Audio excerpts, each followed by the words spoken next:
So we're here today in the middle of putting 70 solar panels on the roof of St George's Church in Rugby. And this is part of our ongoing commitment to try and reduce our footprint and reduce our CO2 emissions in support of net zero. We like to think we've been a bit pioneering because 10 years or so ago we installed an air source heat pump to heat our hall. So we've been running that with a lot of really good experience for the past 10 years. And then a few years ago, Godfrey Armitage, who's the Diocesan Environmental Officer, arranged for some energy audits. And we had an energy audit and they identified that we had a good flat roof to put solar panels on. And that really started us thinking about this project in some detail. Synergy, the installer, they're a private company and basically they're doing the work and we're paying them. But they are providing us with a good service, I would say. They have been very helpful in explaining what's happening, answering questions. They have managed the whole process of things like the roof here. We had to make sure it's strong enough. So they've managed that. They arranged for the analysis of the roof. They've arranged with the grid company that we get permission to export because we're going to be generating about 25 kilowatts of energy, which in a domestic environment like this, the grid needs to make sure that it's stable and isn't going to cause trips or anything like that, or power cuts. So basically they've organised everything technical and answered all our questions. It's going to cost a little bit under 30,000, and to be honest, it wouldn't have happened if we hadn't, somebody in the parish, in response to our newsletter saying that we wanted to do this, told us about the Warwickshire County Council Green Shoots grant. So we then applied for that, and they're giving us 23,000 towards this project. And without that, it wouldn't have gone ahead. So we're really grateful for that. And we've also applied to the Coventry Diocese for a church improvement grant of 5,000. That would nearly pay for the installation itself.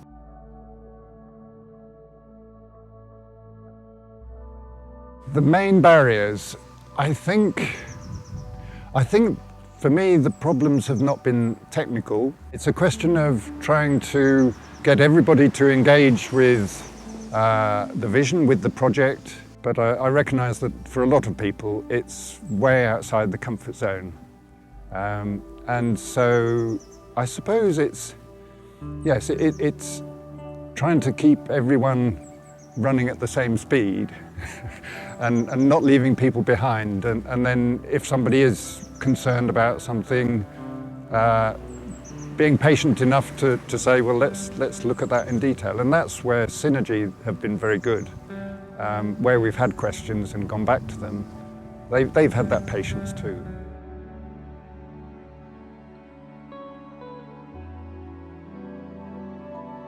Go for them and think bigger than you think you're capable of.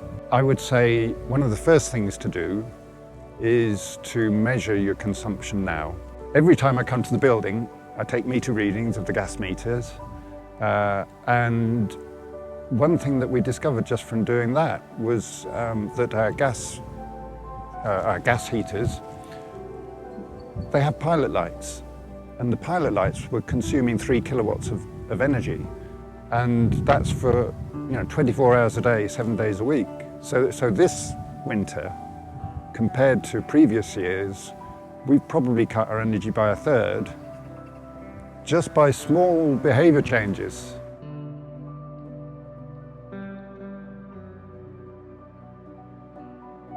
Jesus talked about counting the cost before you decide to do something. So I think you have to decide that you're going to have a go and then do your best to make it happen.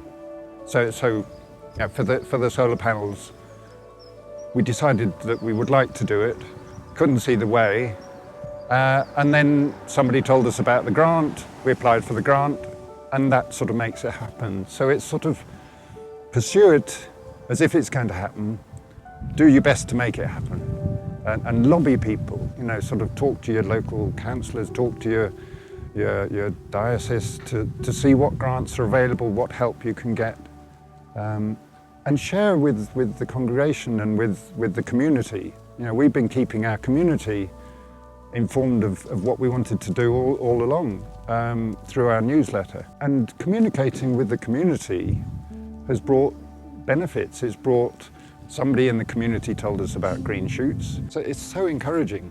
And I think people have really got behind it. But, you know, so it's so far, with luck, this is not going to cost us very much at all. And yet each year we'll be reducing our energy consumption considerably. I had my own solar panels installed in 2012. I've always been very keen on solar panels because I felt that it was an important thing to do for the environment. In 2017, a survey was carried out here at St George's called the Green Journey, and Phil mentioned it as the energy audit. In 2021, the Premises Committee decided to do something about it. I had also seen that Rugby Borough Council had installed a lot of solar panels on the town hall as well, and that sort of triggered it as well. And they've got a nice flat roof as well as us.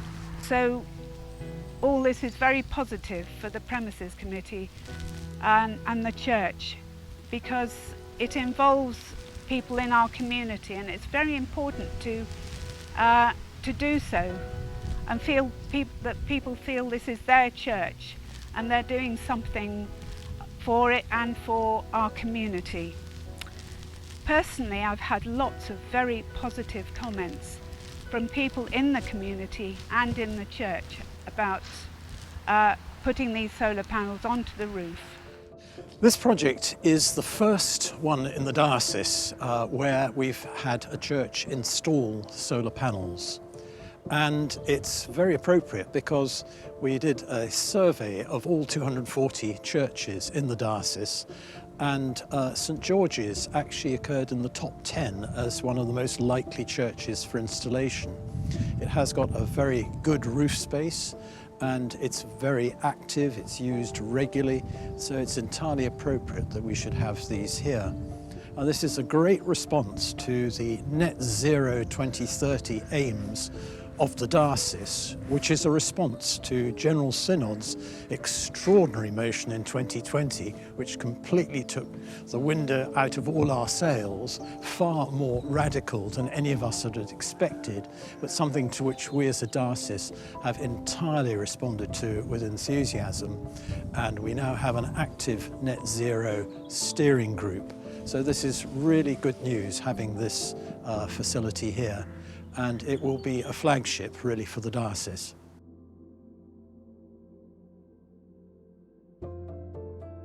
We'd like to take the idea that this is entirely possible. I would recommend that the big churches that are actively used look into this. Small churches that are infrequently used, this is probably not such a good idea, particularly if they're rural and have a small congregation. But a church like St George's is just the sort of church. And I have a list with churches that are really high on our hit list as suitable churches for this sort of project.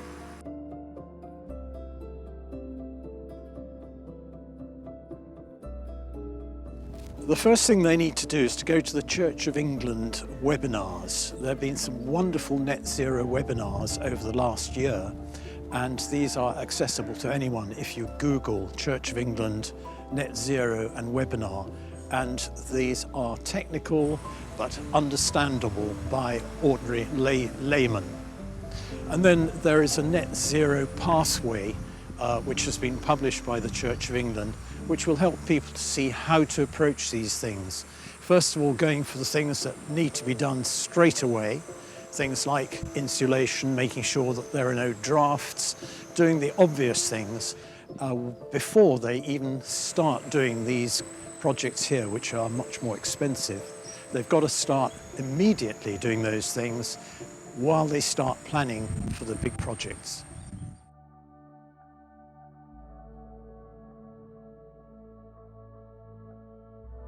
Well, first of all, as Christians, the fifth mark of mission is to safeguard the integrity of the planet, to safeguard God's good creation. That's part of our call as God's family. And St George's represents the diocese's first solar panel project. It's a great start for us, and it demonstrates to us that being on this journey towards net zero by 2030 is absolutely achievable. There's help on hand. It's easier than we think, and there's help on hand in the diocese to help us do that.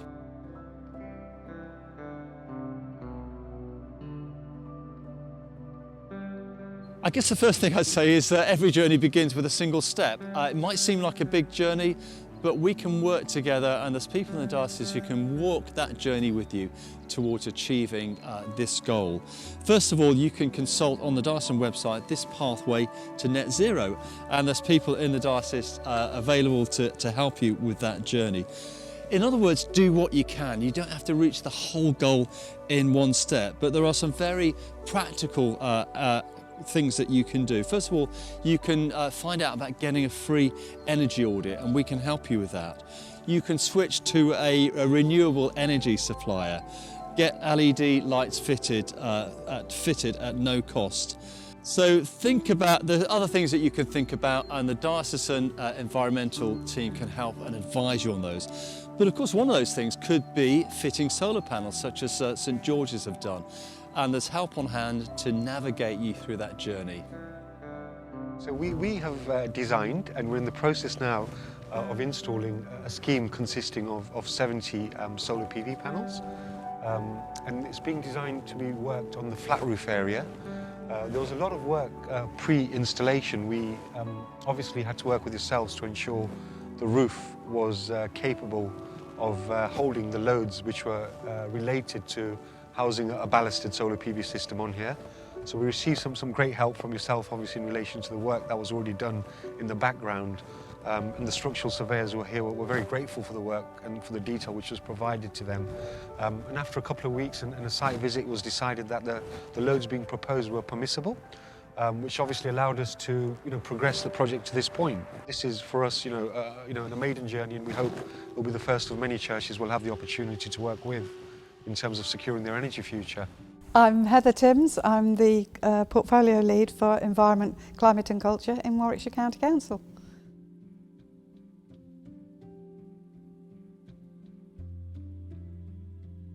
It's important to us because community projects and community groups have been funded through the Green Shoots Fund, and we really want to promote the journey to net zero in Warwickshire. We're undertaking a lot of work within the council as we go forward, having declared our climate emergency. But we want to bring our communities on the same journey with us so that we aim towards Warwickshire being net zero by 2050. If we take this project in particular, you could promote this out to other groups and show them what's possible, how they can save on carbon and how they can save their bills. All of those things count in community groups, and if something's a really well used and good community asset, why not make it easier for them to be able to run and offer good community facilities, as well as going on that net zero journey.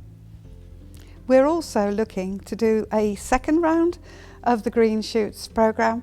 Those guidelines are going to be coming out shortly. So using a project such as this to promote out to other groups helps them to start thinking about what they could do with their particular community assets.